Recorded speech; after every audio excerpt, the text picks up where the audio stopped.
তো বন্ধুরা, আমরা এখন শিলিগুড়ি শহরকে পেছনে রেখে আস্তে আস্তে পাহাড়ের পথে এগিয়ে চলেছি।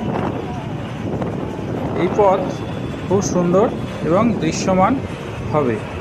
তো চলুন দেখা যাক। দেখা যাচ্ছে দার্জিলিং আর ৭৬ কিমি এখান থেকে।